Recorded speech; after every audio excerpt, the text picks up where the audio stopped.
नए संसद भवन के उद्घाटन को लेकर 18 मई को एक निमंत्रण पत्र जारी हुआ था। इस निमंत्रण पत्र में पीएम मोदी के हाथों संसद भवन के उद्घाटन की बात कही गई थी और ऐसा पूरा विवाद इसी निमंत्रण पत्र के सामने आने के बाद खड़ा किया गया। विपक्षी दलों का तर्क है कि राष्ट्रपति से नए संसद भवन का उद्घाटन न करवाना उनके पद का अपमान है। तो अब विपक्षी दलों ने इसी तर्क पर मायावती ने चुभने वाला पलटवार कर दिया।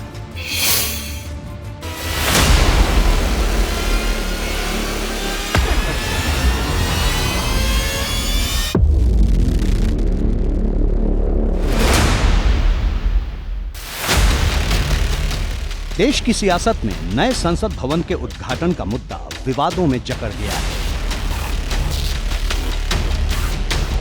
पहले 19 दलों ने उद्घाटन समारोह में राष्ट्रपति द्रौपदी मुर्मू को न बुलाने की बात को लेकर संयुक्त रूप से बहिष्कार की चिट्ठी जारी की। उसके बाद ओवैसी की पार्टी समेत 2 और दलों ने इस विरोध में अपनी मौजूदगी दर्ज कराई। यानी अब तक 21 दल सरकार के खिलाफ मोर्चा खोलकर खड़े हो गए हैं।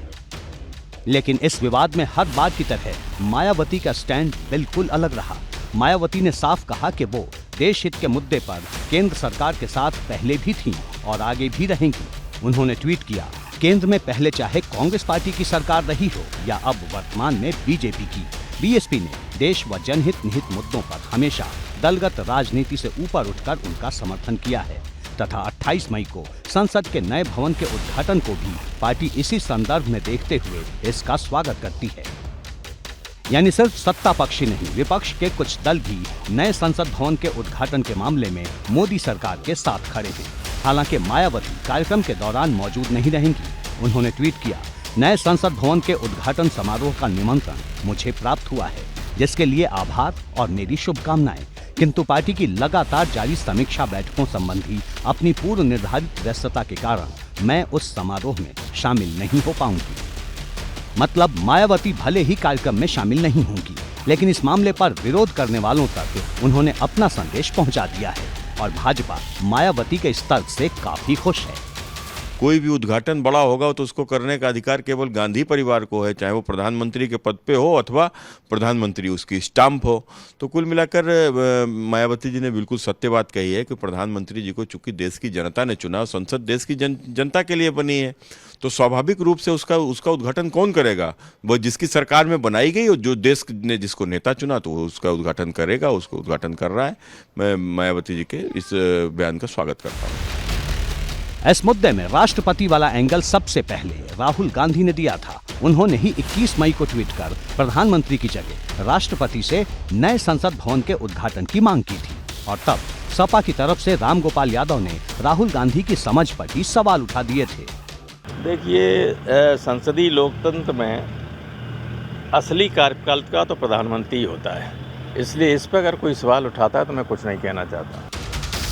लेकिन अब जब अखिलेश ने कांग्रेस के सुर में सुर मिला दिए हैं तो रामगोपाल यादव न सिर्फ बैकफुट पर आ गए हैं, बल्कि पुराने बयान को गलत तरीके से पेश करने का आरोप मीडिया के ही सिर मढ़ रहे हैं।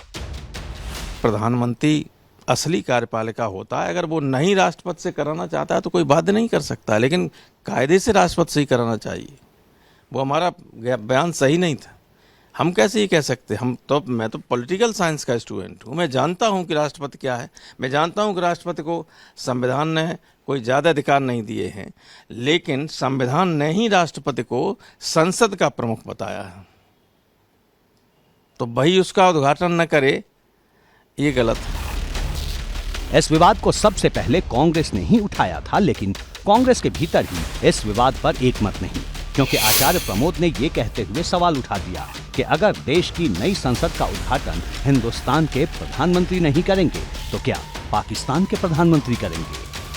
देखिए, भारत की संसद भाजपा की संपत्ति नहीं है।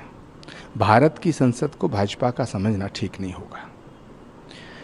देश की संसद का उद्घाटन देश का प्रधानमंत्री नहीं करेगा तो कौन करेगा? क्या हिंदुस्तान की संसद का उद्घाटन हिंदुस्तान का प्रधानमंत्री नहीं करेगा, पाकिस्तान का प्रधानमंत्री करेगा?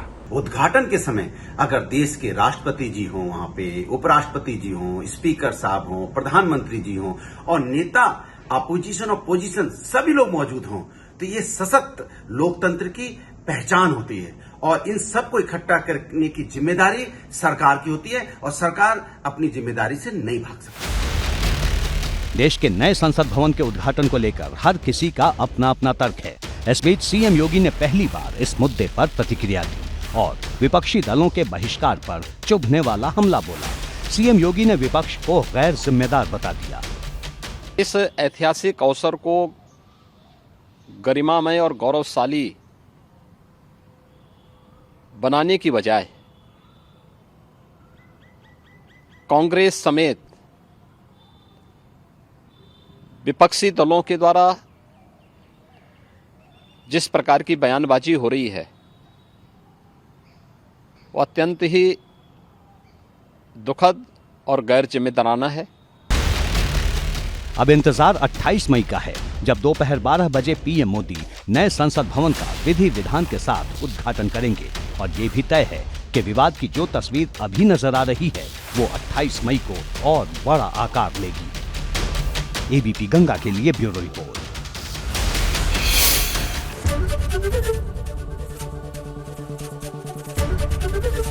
एबीपी गंगा, खबर आपकी, जुबान आपकी।